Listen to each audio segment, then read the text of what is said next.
I really like that music, but they give me a copyright violation every single time I post it to YouTube, which really irritates me, but that's another story. Hello, hello, hello. Guess what I did yesterday? I completely forgot to do my podcast. I'm sorry, you all. So I am making up for it today. So I'm so glad to be here. Thank you so much for listening. Today is a great day on this podcast. We are going to be talking about our teenagers today and how our teenagers contribute to more aggressive behaviors, including how they encourage those behaviors, those acts of violence. We hear about it every day in the media. So I am here to discuss it with all of you. And I hope you had a wonderful day. If you want to talk to me, make sure you send me an email, kidscanseeghosts@gmail.com. I do answer your questions, and I am putting your questions all over my personal website. So make sure you keep those questions coming for me so that I can answer them for you. That's what I'm here for. Now, I just wrote a new blog. I hope you had the opportunity to check it out. It is on Psychology Today. And that's what I was working on last week. So the week before, I posted 2 blogs on my personal website, lisaliganschambers.com. However, I talk about special education services exclusively on Psychology Today now, so I don't post anything about special education on my personal site. So it is a summertime. It is time to relax if we can and have fun. So I decided to write a blog all about how to continue special education progress over the summer. That is a real concern from some parents who have children with special needs. And so sometimes they don't always know about various things that they have a right to if their children have an IEP over the summer. So check that out when you have the opportunity so that if you are one of those parents, you can definitely learn some things that you may have not learned before about what to do over the summer to keep that progress going, because we definitely don't want our babies regressing in their skills because they're not able to see their special education teachers from June, July, and until August when they start school again. What has been going on with all of you? I've gotten some really cool questions lately. And one of the questions that I decided to answer was, am I raising a serial killer? Now, we're actually going to talk about part 2 today. I did 1 and 3 already, and I realized I misnumbered those on my podcast. So I'm going to try to edit those sometime this weekend. I didn't really give them numbers beyond, I think, 20, and then it said 21 and 22. So that's not correct. So I will get that done. But let's talk about our teenagers. We are hearing, there was just a shooting in my area, and it was very violent.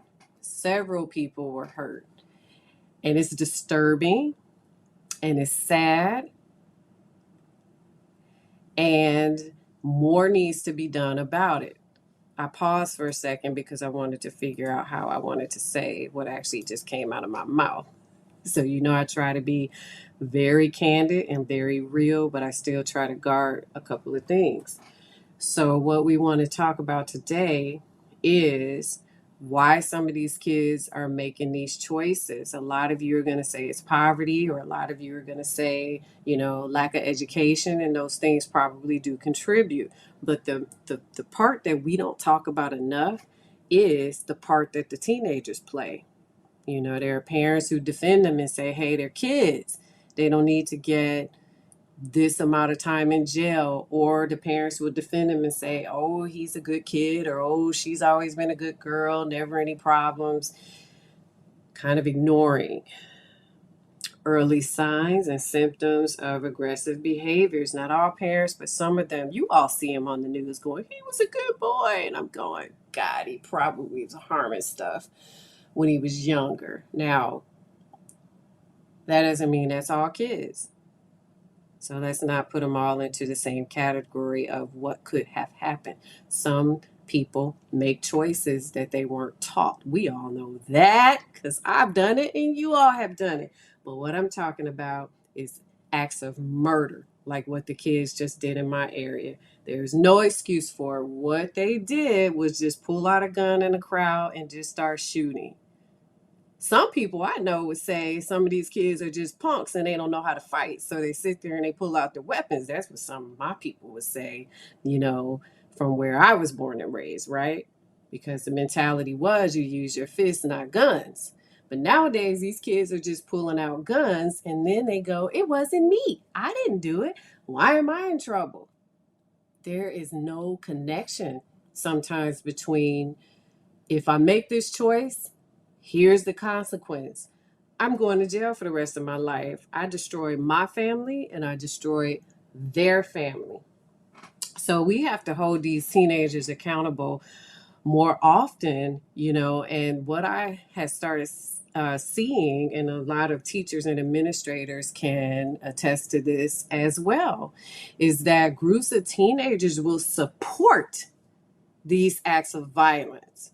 You know, they will congratulate them. And sometimes when they get home, the adults are doing it too. Listen, when I was younger, you did not see adults coming to the school blaming the teachers. You did not come to see adults, our parents, going to the school fighting with the kids that fought their doggone child. We had to fend for ourselves. And we certainly didn't see parents who would come up to the school and curse the administrators out. I mean, the world has really changed. I sat back and I watched a lot of these behaviors when I was in the schools, and I thought, wow, the dynamics have really shifted. And then they would come to me and say, I don't know why my kid this behaves this way. My kid will not pick up a book and read it. My kid is at school just fighting and arguing and blah blah blah. And you're behind just cursed the principal out in front of who? The child. Now that's a parenting issue. Let's talk about the kids. Violent behavior is taught. I will always say it is a learned behavior. I am a behaviorist. It is my orientation in psychology. It is what I think. I'm a cognitive behavioral person, primarily behavioral. And so being a teenage serial killer is rare. Actually, the last one I can remember, and I didn't Google prior to this podcast, which I typically do, but I've been so busy I didn't. But the last one I remember is, I'm going to tell you his name. It was up in DC, and his name escapes me. Okay. If you guys Google the DC sniper, and the little boy, Lee Boyd Malvo was his name, and he was 16 years old. And they have to resentence him, it looks like. They did last year, but he was a serial sniper. Convicted for his role in the shootings. And I remember that. That was a scary time, you know, for DC.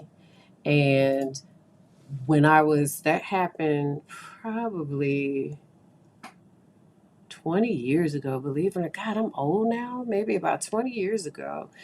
And, you know, I haven't seen that too often, but what I see a lot are violent kids.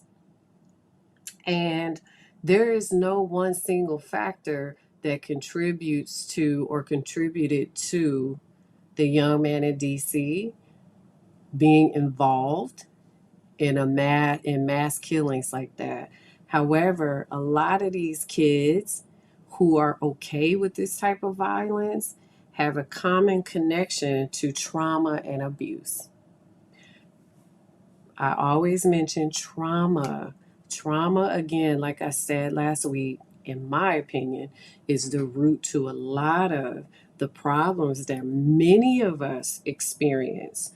And mostly all of us won't go out, you know, and kill a massive amount of people. However, for the people that do, when we look at different research and different patterns as to what are the risk factors for teenagers to become violent, we do talk about trauma, we talk about abuse.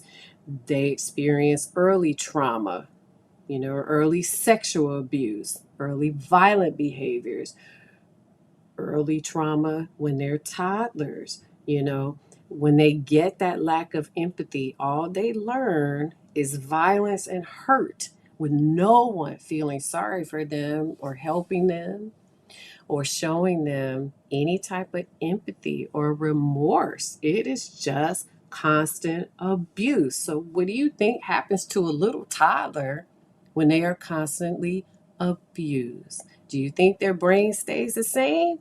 It absolutely does not. And I'm not even talking about getting hit in the head. I'm talking about simple brain chemistry and early childhood experiences. Oh man, I mean, I've seen some cases where little toddlers, I'm not going to share a lot with you because it's actually really sad, but let's just say I've seen a lot of toddlers who have been abused in my career, little tiny ones. And probably, I will tell you this, the worst case, to me, they're all bad, but there's always a couple of them that will stick out in your brain. And I have a couple of those, but the one that I will never, ever forget was a little toddler. She was female. And the abuse was so bad that they were burning cigarettes in her vagina. I'm not lying. Did you hear what I said? They went to jail. They're probably still in jail too. I remember they were in jail, both parents. Yep. Yep, yep, yep, yep.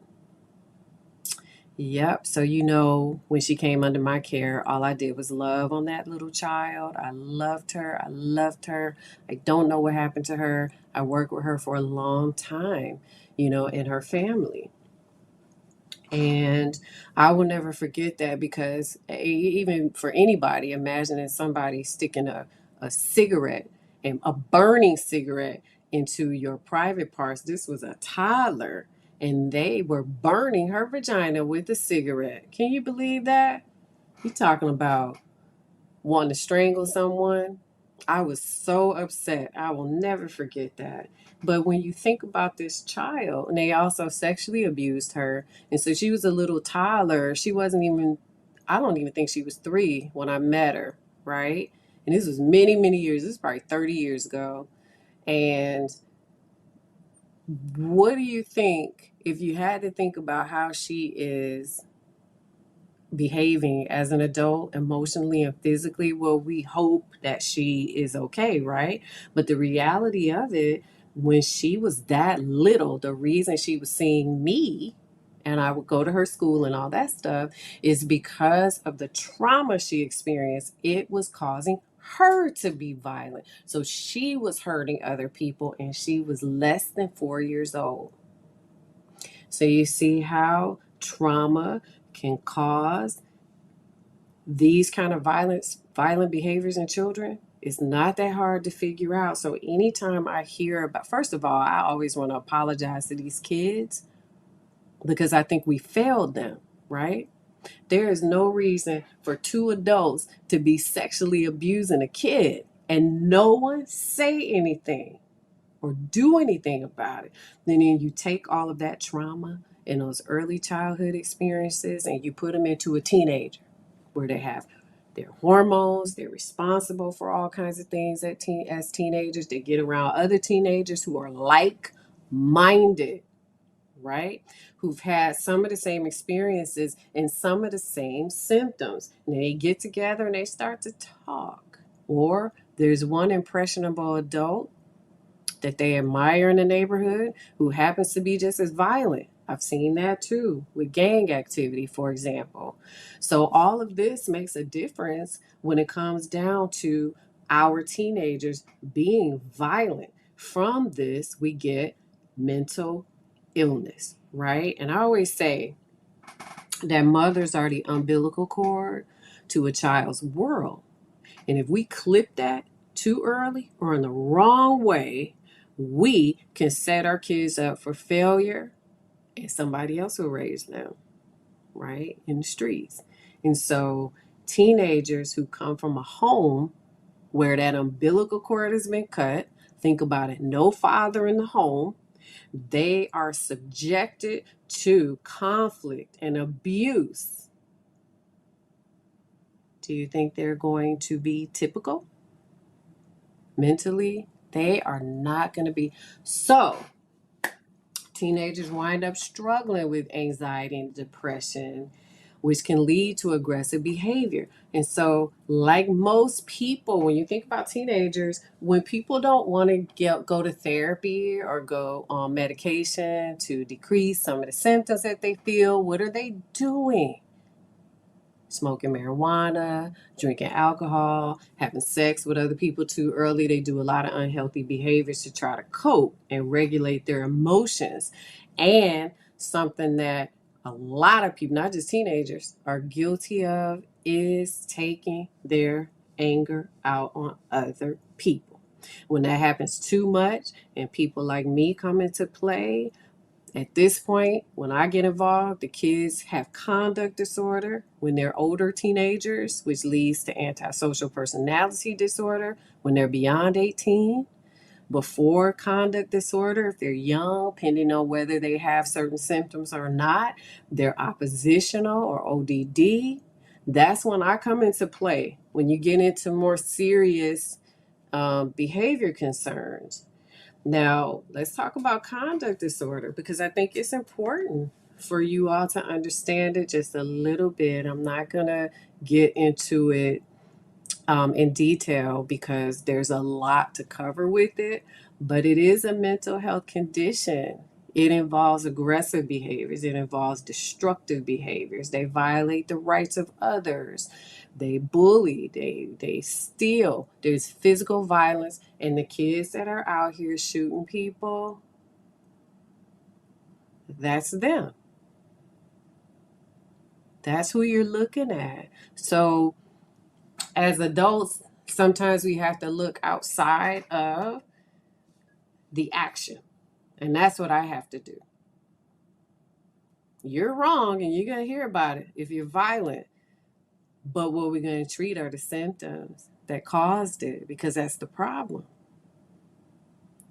Sexual abuse, physical abuse, neglect, verbal abuse, sexual abuse. Those are the conditions that create violence. What kids do is they take all of that. They're young. Their brains aren't fully developed, so they don't make rational behaviors. This is why half of the time, if we ask a child, remember the 6-year-old we talked about who shot his teacher? Imagine asking him, "Why did you do it?" He's gonna say, "I don't know." I had a chance to work with.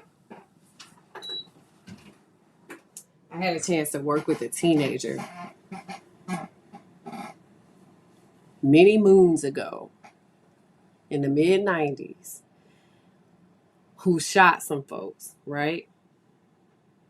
This case can actually be easily identified because it was in the news. And so I'm going to go around everything because you never want anybody identified that you've worked with, not even for me, 20, 30 years ago.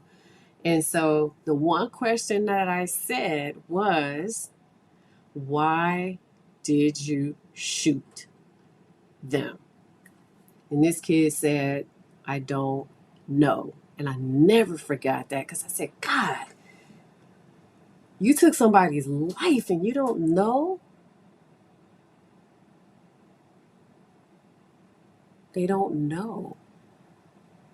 They don't know. And that kid is way grown, spent life in prison. Mhm.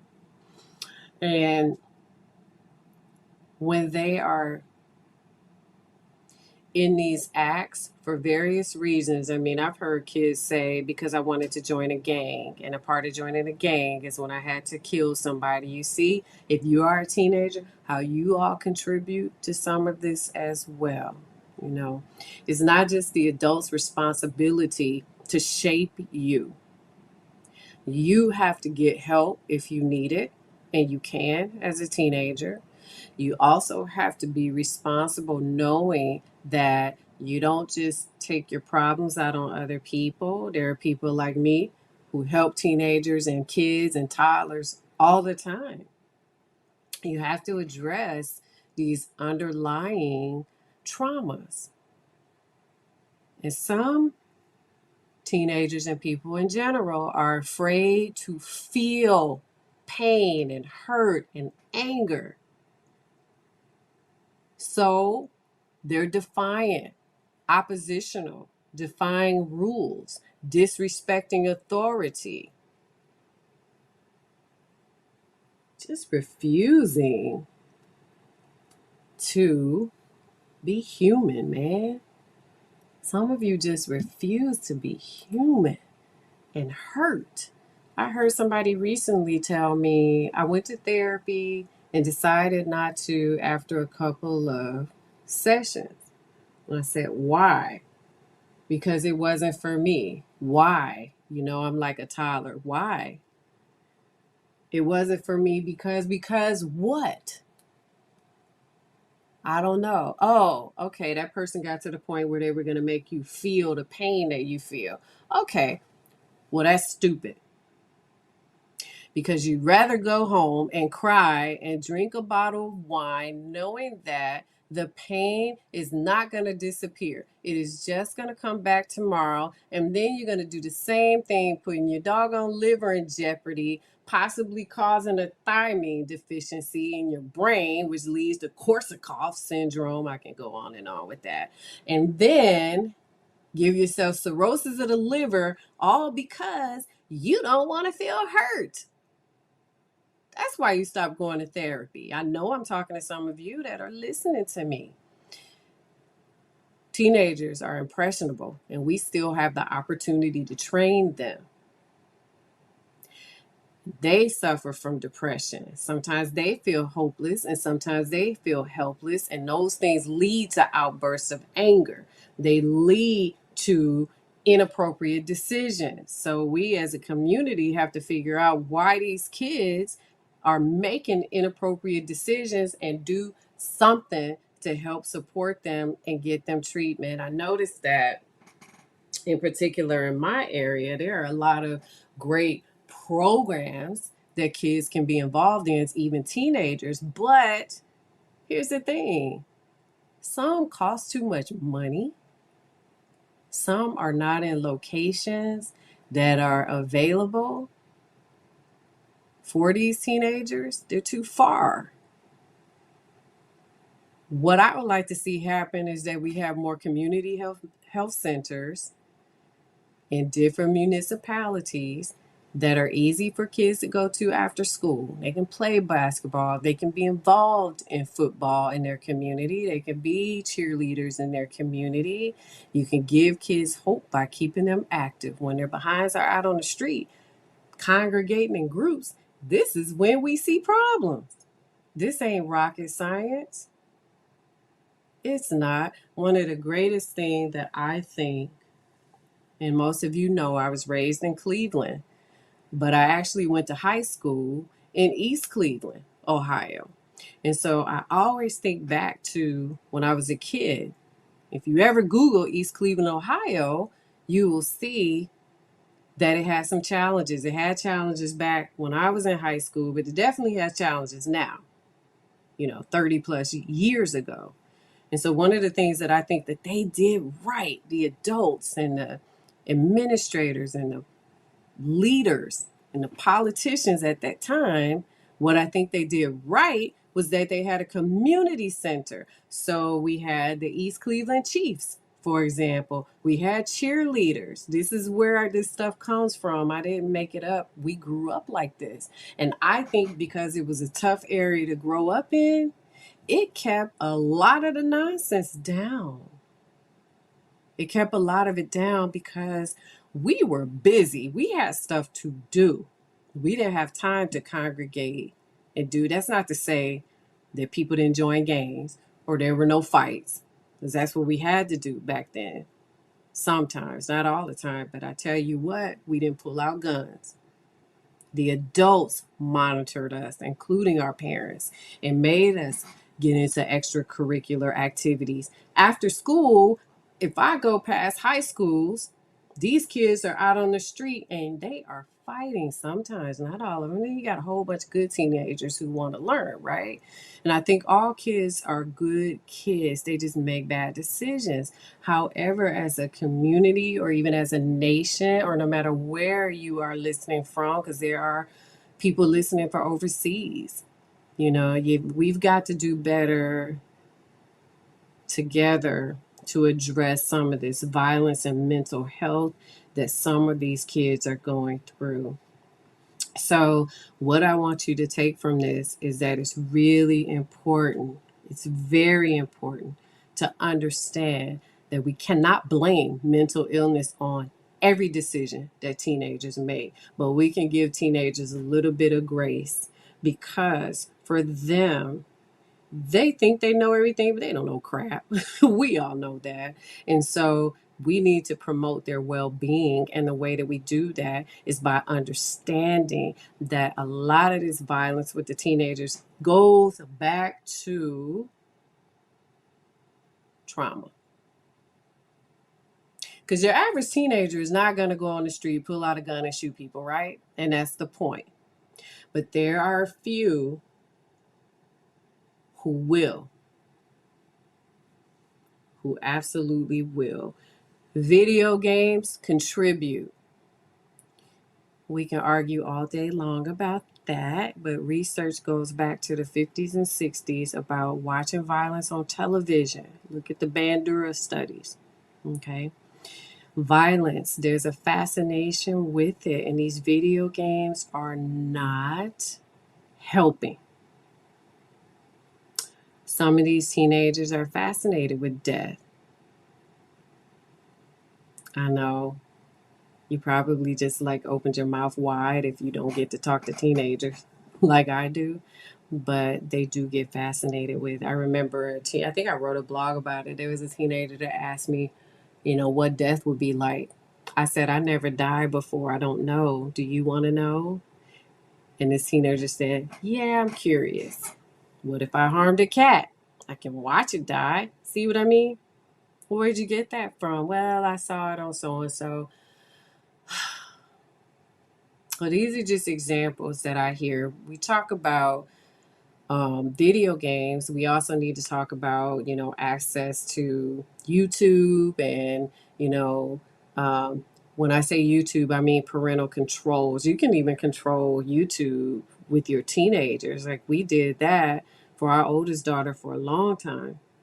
It doesn't mean they won't be sneaky because all teenagers are sneaky, but you can see, their history and what they're watching. And some of these online communities, like killer cults, encourage violence and sadistic behavior in teenagers. And teenagers not having a fully developed brain in the front of their brains called the frontal lobes, they are easily enamored by this information, especially if they have an affinity toward it. And also, they don't have a lot of rational thinking because their brains aren't fully developed. I remember there was a time in my own household, sometimes I would just shake my head and go, that makes sense to you?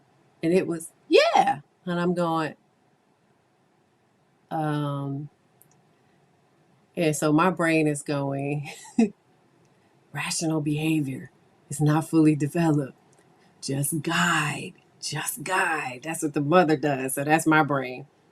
Where the teenage brain was like, Yeah, don't you think this is cool? And I'm going, no, it's stupid, right? Oh man, substance abuse. Teenagers are using drugs and alcohol. And when they do, they are more likely to engage in aggressive behaviors. Teenagers don't see the problem, some of them, with that. And I want you to know that if that is happening, first of all, you don't have to use drugs and alcohol to cope with behaviors. And second of all, it makes you lose your inhibition or your ability, if you have some rational thinking, to use it. The little bit that you have being a teenager, it goes away because you have numbed it, because you are using substances and alcohol to kind of help you cope. Now, listen, when you lose your inhibitions, maybe you will engage in more violent behavior because there's nothing stopping you from it, not even yourself. And that's why.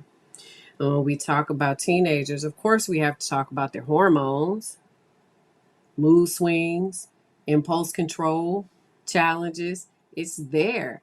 And one of the biggest factors that we can talk about, other than trauma with teenagers, is peer pressure. Teens, because I know there are some teens that listen to me. I know you feel the need to fit in with your friends. Some of you don't have families that either you can rely on or who take care of you, so you search for families on the streets. I understand that mentality and that feeling of want to be loved. Other teenagers can help you, just like other adults help me all the time. Even today, my coworkers were helping me. But what we don't want to do is to get help from people who hurt us, right? Encouraging, if there are other teenagers who encourage you to go out and shoot other people, several people in acts of violence, that's wrong. You don't want to do that. You don't want to hurt people. Peer pressure can lead you to do that because you will engage in more risky behaviors and more aggressive behaviors if they are encouraging you to do it. And that's why I wrote this blog, because peer pressure is heavy. If you are an adult and you are listening to me, you and I know how peer pressure was when we was teenagers. We know that, guys, it is hard. But when they encourage you to do things that you know will harm other people, you have to seek help. And so there are people out there who want to support you, adults like me, your teachers, administrators. The police will support you, and that's a whole different topic that we're going to talk about at some point on my blog. And they will support you because for every bad cop, there's 150 good ones. So remember that. And none of them want you harming anyone. You will ruin your life and someone else's. You will ruin your lives and someone else's life. There are coping strategies that we can teach to help support you and make you feel safe in the emotions that you feel. That's our job. You don't have to take that on. We can help. A lot of you are just out there making bad decisions and choices, and you only get one life. So you got to do it the right way. We don't need to focus on punishment all the time. We just don't with teenagers, because to me, it's always the underlying issue. What is causing the behavior, right? So it's essential to address those things. Mental illness, again, substance abuse, trauma, parenting, getting those resources to help these kids manage their behaviors and the emotions. And the thing is, I was just telling somebody publicly yesterday, it's not that hard to decrease violence. It's not that hard. Is it complicated? Sure. But is it hard? No. If people come together and get it done. And get it done. You got to have a mix of people too. Listen, I'll be very candid. One of my pet peeves is a bunch of people saying, for example, we need to band together and go down, in a certain community and deal with this. And then when you look at those individuals that are willing to do it, which is great, but none of them look like the community that they're going to. I'm always fascinated by that. Like, you can help all day long. Can you relate? I'm sorry, you have to relate. There are certain situations where people don't have to relate to you. For example, a medical doctor can fix a broken arm, right? They can fix a broken arm and they don't have to look like you to do it. Or they don't have to have a broken arm to repair yours, right? But when you're talking about certain behaviors and certain um, types of communication and safety, I see it every day. I see it every day. You can't make decisions about people unless you understand. You got the best intentions in the world, but you have to understand. You do, whether we want to face it or not. For example, and I don't like to talk about politics too much on my podcast, and I can go way off on it and a tantrum on that one. I'm not a tantrum. I'm sorry. I can go off on a tangent. That's what I meant with that one. But you can't dictate what happens to a woman's body if you're not a woman. If you will never know what it's like to have a baby, get pregnant, get raped, get assaulted sexually, get pregnant from a rape, have a uterus, fallopian tubes, have a menstrual cycle every month, there's no way you should be talking about what a woman should do with her body. It's the same thing. You can help put together a plan. You can go, but you really need to have a diverse group who actually can help your mission. You do. So when you make a decision about a woman's body, for example, you need to have some women. You don't make a decision like that without having a population there that you're trying to change. And people forget that. They forget that. So what I want you teenagers to do is to try to communicate your feelings. And so we have to do to manage your aggression. So you have open and honest conversations with people you trust, family, your peers, teachers, administrators, social workers, and counselors. You guys have them in the schools. You have to use them. That's what they want to do. They want to understand how to help you. They want to prevent aggression. They want to teach you how to come up with resolution. I've seen some administrators who have the skills of a saint when it comes to conflict resolution. Conflict resolution in the schools. You want to avoid provoking teenagers with negative comments. Oh my God. I used to see this a lot too, where when they're teenagers know when they get a reputation at school for being violent, and everybody would go, oh, that's just you, and you were going to do that, and you're violent, and you're this, and you're that, right? Well, what do you think that does to them in that state of mind, or also to their self-esteem? Well, it causes more aggressive behavior, and if you're already dealing with an aggressive kid, when you do that, they actually become more aggressive and upset, and then it just defeats the purpose in them coming to you. You want to try to keep them talking. You want to give them some positive reinforcement and praise for actually talking to you. Because talking is positive behavior when they understand that you are rewiring their brain and teaching them how to conduct themselves. And that makes them feel more secure. It makes them feel safe. It makes them feel supported. Those areas decrease aggression.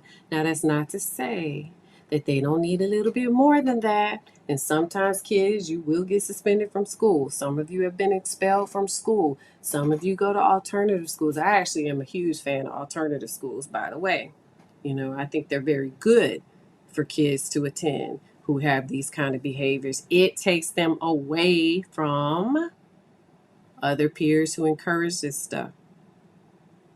I can't tell you how many teenagers that I've met in my lifetime who were in gangs, who would go to alternative schools and who would thrive in the alternative schools because they were away from other gang members, for example. We also want to monitor media violence. Limit it, parents. Limit that violence. Teenagers, you have a responsibility too to limit it for yourselves. And the last thing we want to talk about is making sure these kiddos get the kind of professional help that they need. Again, there aren't really factors that will guarantee that teenagers will become serial killers. Again, it's very rare. But in some case, they have a desire for power and control over others. And they may have been exposed to violence and abuse at an early age. So we need a whole lot more research in this area to understand the exact factors that contribute, the traits to teenagers becoming serial killers. And I don't want any of them to do that. I don't want anybody to become a serial killer, actually. But counseling and support to manage their emotions and behaviors effectively works. All righty. If you want to contribute to this, you can absolutely join on the podcast and talk to me about it. I think it's a topic that we do need to talk about a lot more because the rise in, I mean, you guys see it in the news every day. You know, it's going up. It has not decreased yet. We need more in the communities. So we are going to go into the next blog. We are done with our series all about serial killers. That one kind of shocked us, shocked everybody when I did that one. I think next week we are going to talk about men's mental health, I believe. I'm looking at my podcast. I believe it's men's mental health.